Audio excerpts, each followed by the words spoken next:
Muito boa tarde. A Lituânia está a bloquear a circulação e o trânsito de determinados bens entre a Rússia, metrópole, e a província de Kaliningrado. Ou seja, basicamente aquilo que está a ser feito não se pode chamar de bloqueio ou algo que se pareça, uma vez que Kaliningrado continua a ter acesso pela via marítima e as pessoas ali residentes continuam a ter liberdade de circulação, a totalidade dos bens, sobretudo de bens essenciais, nomeadamente alimentares, continua a poder circular, pelo menos de acordo com as autoridades lituanas, mas para todos os efeitos há aqui o bloqueio a um conjunto de bens que não são armas,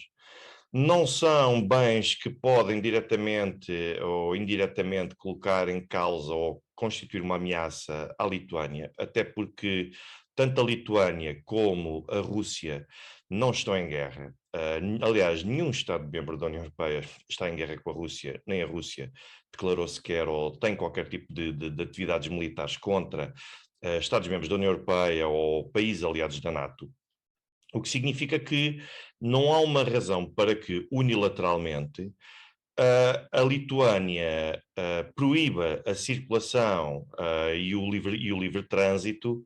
de mercadorias como, por exemplo, o carvão, até mesmo o aço, o ferro, da principal área territorial russa para Kaliningrado. O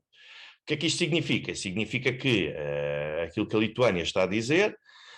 é que basicamente não está a violar o direito internacional, que está a cumprir as obrigações decorrentes da integração europeia e que são decididas em contexto da União Europeia, mas a Rússia é uma parte externa, é um terceiro, relativamente à União Europeia. Portanto, a Rússia não é um Estado-membro da União Europeia. A Rússia não tem qualquer tipo de obrigações para com a União Europeia, logo não está sujeito ao cumprimento de decisões que sejam tomadas no contexto comunitário. Daqui decorre naturalmente uma situação de tensão que muitos já dizem que poderá ser o início da Terceira Guerra Mundial e que a partir daqui a Rússia vai ter de atacar a Lituânia e com tudo isso a situação vai escalar e vamos caminhar então para a dita Terceira Guerra Mundial. Ora bem, eu parece-me para já que é precipitado podermos falar num contexto desses. Desde logo porque a Rússia prometeu retaliar, prometeu sofrimento, é certo. Isto por si só já é uma mensagem que merece alguma reflexão por parte das autoridades da União Europeia, porque, e até mesmo dos países aliados da NATO, porque não estamos a falar propriamente da circulação de armas ou de algum tipo de armamento que possa específico, que possa colocar em causa os níveis de segurança, quer no quadro da NATO, quer também no quadro da União Europeia. Logo, não há uma razão para serem impostas medidas unilaterais por parte da União Europeia, e neste caso concreto da Lituânia, contra a Rússia, porque isso, à luz do direito internacional, é ilegal. Portanto, são medidas que implicam e que acarretam responsabilidade por parte dos Estados que as adotam, incluindo Portugal, mas neste caso concreto estão a ser tomadas em específico e ser aplicadas pela Lituânia contra a Rússia, que para o mais vai também contrariar uma regra costumeira de direito internacional que existe. Portanto, estamos a falar de uma regra costumeira que já existe há muito, muito, muito tempo, que é o do direito de passagem. Ou seja, quando temos um território que tem um outro território distante do ponto de vista geográfico, neste caso concreto, nós até estamos a falar de um exclave. E porquê exclave? A diferença de um exclave para um enclave é que o enclave está totalmente rodeado de terra, enquanto o exclave ainda tem uma parte de acesso à costa. Mas, basicamente, o exclave de Kaliningrado, enquanto temos, por exemplo, um exemplo de enclave, é o Lesoto, que está totalmente rodeado por território sul-africano, de um país que naturalmente não é o seu, e também não tem acesso ao mar, mas está totalmente cercado por um outro território, e não tem uma terceira via de acesso a outro território que não é esse. Mas aquilo que o direito de passagem diz, à luz do direito internacional, é que deve existir o direito de passagem, deve ser concedido aos Estados, sobretudo para manter a circulação, quando falamos em Estados que têm um acesso condicionado, ou pelo menos tem uma distribuição geográfica e uma presença do ponto de vista territorial distribuída por vários territórios, deve ser permitida a passagem e a circulação de bens e também de pessoas para facilitar a convivência e também para manter a naturalidade que tem naturalmente estados como, que tenham estas características. Portanto, Kaliningrado existe de facto esse direito. Eu recordo também que Portugal já lutou pelo exercício deste tipo deste direito, nomeadamente recorreu ao Tribunal Internacional de Justiça, porque a província de Damão, portanto, na altura ainda sob controle e sob jurisdição portuguesa, ainda na década de 50, tinha não só um acesso à costa, como tinha depois também uma zona chamada Dadrai Nagaravelli, que basicamente eram duas localidades, dois territórios que estavam, que pertenciam a esta província, mas que não tinham acesso a Damão. Ou seja, o que isto significa basicamente era que Portugal, na altura, quando o Estado indiano quis reanexar, ou quis anexar ao território da União Indiana estes territórios, acabou por impedir desde logo a circulação que havia entre a área litoral, através da qual Portugal abastecia Damão e abastecia estas províncias ultramarinas indianas, e depois, a partir daqui de Damão, da zona litoral, havia o transporte para os enclaves, para os outros dois enclaves que eu aqui vos referi. Portugal acabou por recorrer ao Tribunal Internacional de Justiça e, em 1960, foi tomada a decisão por parte do TIJ que veio dar razão, ainda que parcial, a Portugal. E por que razão parcial? Desde logo porque entendeu-se, quanto ao direito de passagem que assiste a Portugal, o facto de não só existir um tratado de final do século XVIII entre Portugal e o povo que na altura habitava e exercia soberania sobre estes territórios, no sentido de permitir que Portugal explorasse e fizesse essa jurisdição, mas aqui até foi dito que o tratado assinado não era suficiente para reconhecer esta soberania, mas que a partir do momento em que os ingleses tomaram controle daquele que é o território da Índia nos dias de hoje, e que abrangeria também esta Damão e Diu, Goa Damão e Diu, nessa altura, os britânicos basicamente consentiram que Portugal exercesse a plena soberania sobre estes territórios e aceitaram que, de uma forma indireta e tácita, que basicamente os portugueses pudessem manter a normalidade e exercer a sua jurisdição sobre estes territórios, porque não atrapalharia de todo a forma como os ingleses exerciam jurisdição no restante território da União Indiana, daquela que viria a ser a União Indiana. No início, quando foi declarada, isto permaneceu assim durante muitas décadas. Quando finalmente a Índia acabou por declarar a sua independência e assumir o exercício da soberania sobre aquela que é agora a União Indiana, no final da década de 50, da década de 40, perdão, durante vários anos, a Índia também acabou por tolerar, por manifestar um comportamento que reconhecia que Portugal tinha esse direito de passagem. Portanto, para a circulação, quer de bens, quer de pessoas civis, quer também, de certa forma, de forças e serviços de segurança. Ou seja, e este consentimento a que Portugal se habituou durante bem mais de um século,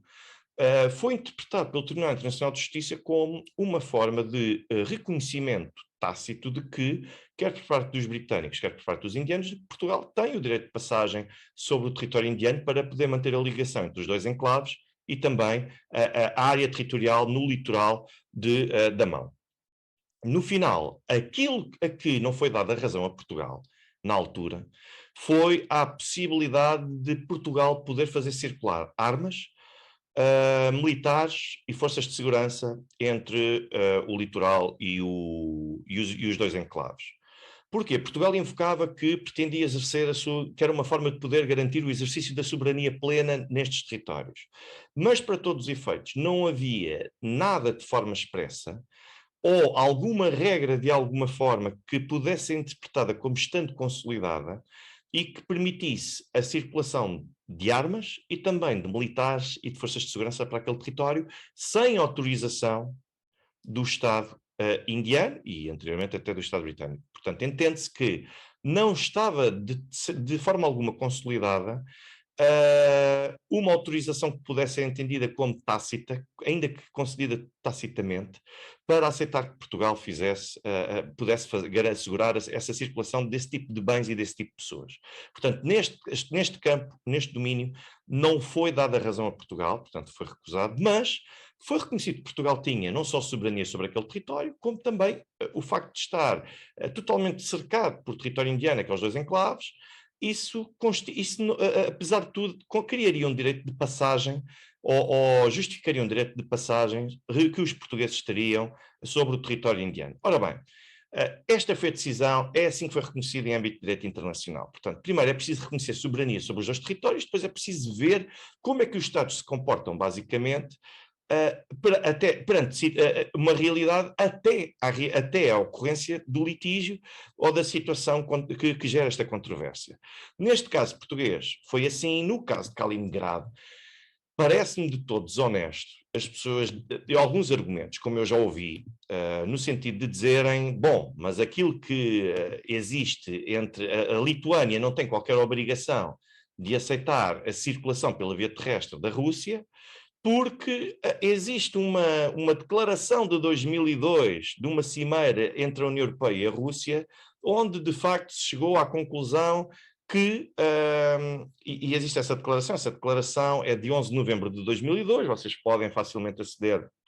a esta declaração, onde de facto há um conjunto de aspectos que são definidos relativamente ao tráfego entre Kaliningrado e também o restante território da Federação Russa.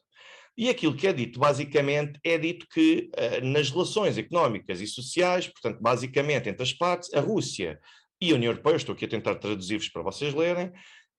assinalam que a partir de 1 de janeiro de 2003, a República da Lituânia vai, de acordo com o seu acordo com a União Europeia, implementar regulações internas para o controle das fronteiras. E depois chega-se à conclusão de que, e ao acordo de que as partes compreendem que estas regras devem ser aplicadas de uma maneira flexível, de modo a não criar constrangimentos para o fluxo tradicional de trânsito ou de tráfego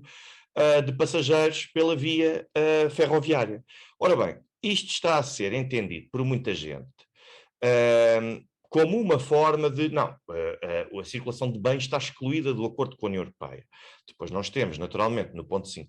desta mesma declaração, onde se diz que é necessário introduzir um conjunto de legislação que facilite e que viabilize a circulação de bens entre Kaliningrado e a restante Federação Russa e da Federação Russa para Kaliningrado. Ora bem, a verdade é que houve um conjunto de reuniões posteriores. Nós não temos aqui nenhum diploma concreto que possamos,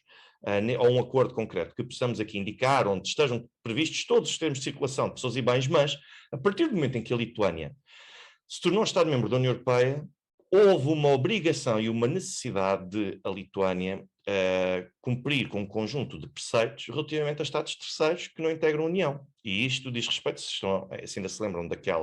do vídeo que eu publiquei relativamente à União Europeia e às questões relativas à adesão da Ucrânia, da Moldávia e da Geórgia, nós vemos que a Lituânia também tem de impor, de adaptar tarifas aduaneiras e tem de ajustar também as suas condições do comércio com os Estados terceiros para praticar as mesmas condições e para aplicar as mesmas condições que são determinadas, por exemplo, aos restantes Estados-membros da União Europeia. Logo, estando Kaliningrado, neste momento sendo um enclave que está cercado pela Polónia e pela Lituânia, e utilizando primordialmente a Rússia, fazendo primordialmente uso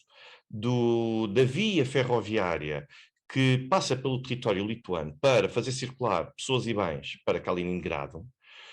naturalmente que a Lituânia tem de ajustar as suas regulações, as suas condições que foram decididas no contexto do direito interno, do seu direito interno, para que possa poder tornar legais estas circulações de bens a partir do momento em que aderiu à União Europeia. Naturalmente que isso implica um conjunto de obrigações que, para todos os efeitos, aquilo que a União Europeia tem aplicado e aquilo que a União Europeia tem, de certa forma, respeitado é a aplicação de tarifas que, de facto, são decididas no âmbito comunitário. E o que é que isso significa? Significa que, ainda há 2 anos, se discutia na Rússia formas de poder agilizar e desburocratizar a circulação de bens para Kaliningrado pela via ferroviária, por 2 motivos. Primeiro, porque o porto de Kaliningrado não tem condições suficientes para receber todo o tipo de bens. Depois, porque se as tivesse, essa seria a via preferencial da Rússia, uma vez que a circulação de bens, cada bem que é transportado da principal área da Federação Russa para Kaliningrado, cada tonelada fica mais cara 30 euros só pelo simples facto de ser transportada pela via ferroviária e também por passar por território lituano. Porquê? Porque existe a obrigação de pagamento de taxas,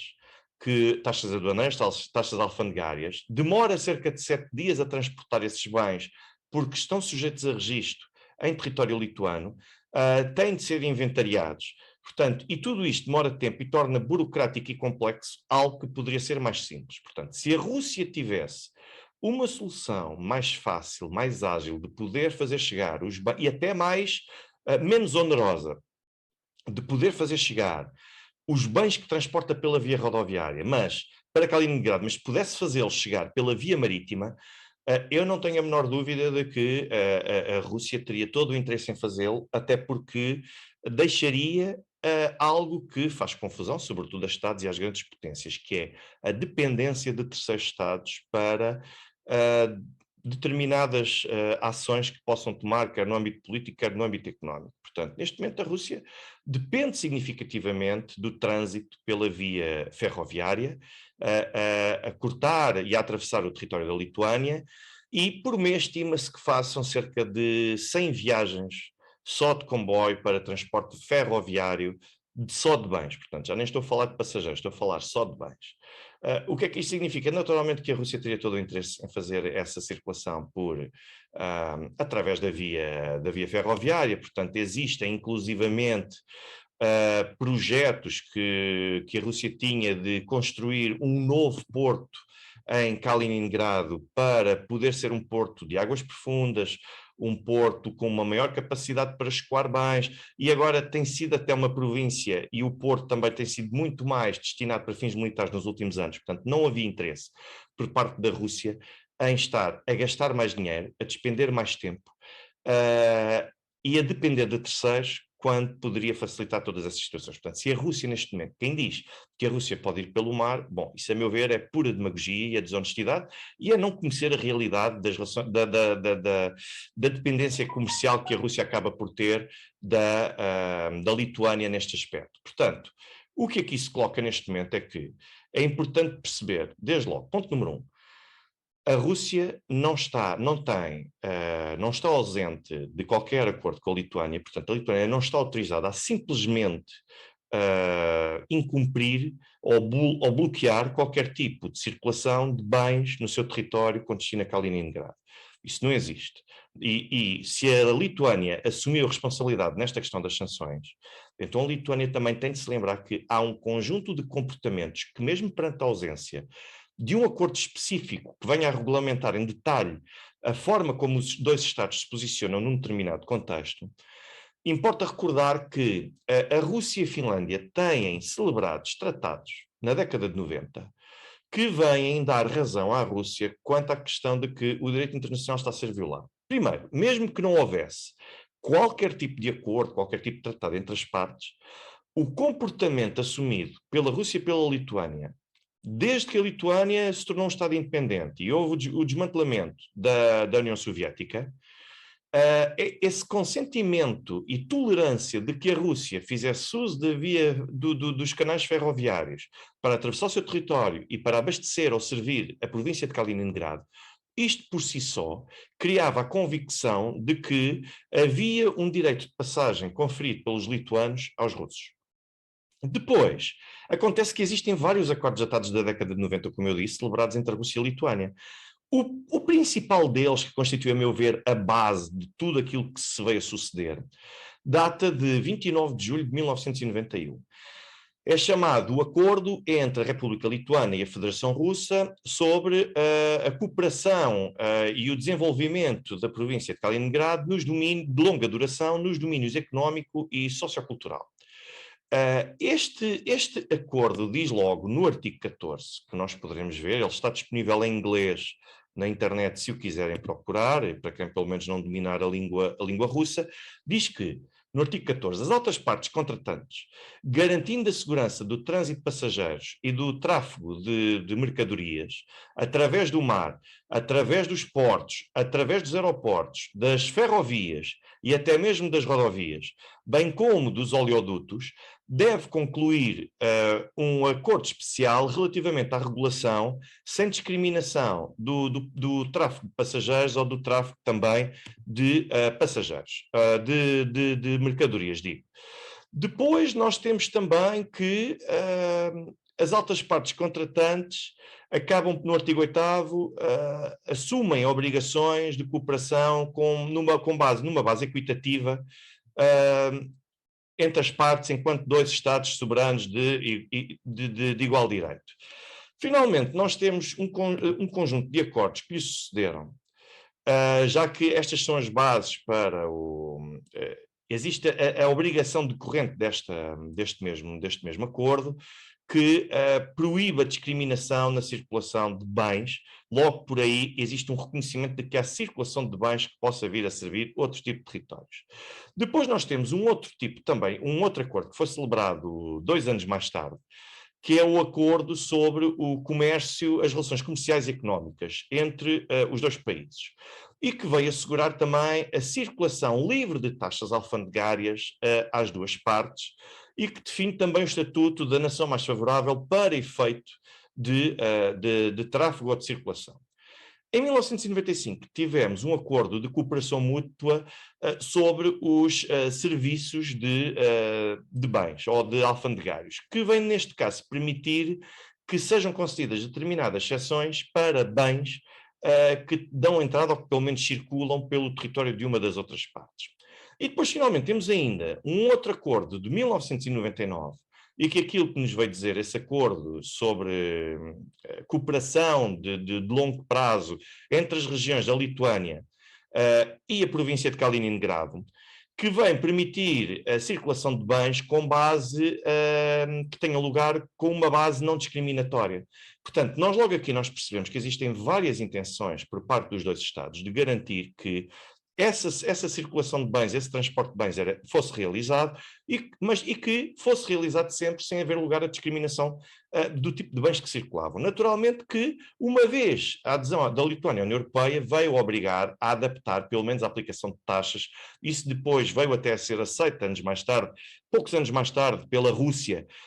a adaptação deste tipo de condições, mas há um claro consentimento e um acordo ou uma autorização expressa por parte das autoridades lituanas no sentido de aceitar que a Rússia faça uso de todos os meios ferroviários, aeroportuários, mesmo de portos marítimos, todos os meios para fazer circular pessoas e bens. Portanto, isto, a meu ver, é indubitável. Se a Lituânia é confrontada com uma obrigação de travar algum tipo de bens que não são hostis, mas que são apenas considerados estratégicos por parte da Rússia, a Lituânia só poderia travar a circulação desse tipo de bens e a passagem desse tipo de bens pelo seu território numa circunstância. Era se a Rússia estivesse, desde logo, adotado medidas hostis contra a Lituânia, e em que esta fosse uma medida considerada proporcional, porque poderia ser dependendo do contexto, se a Rússia estivesse neste momento em guerra com a Lituânia, ou até, eventualmente, se a Rússia estivesse neste momento em guerra com algum país aliado da NATO, que iria obrigar também a Lituânia a adotar um conjunto de medidas de reciprocidade e não impostas e decididas unilateralmente, como está a suceder neste caso. Portanto,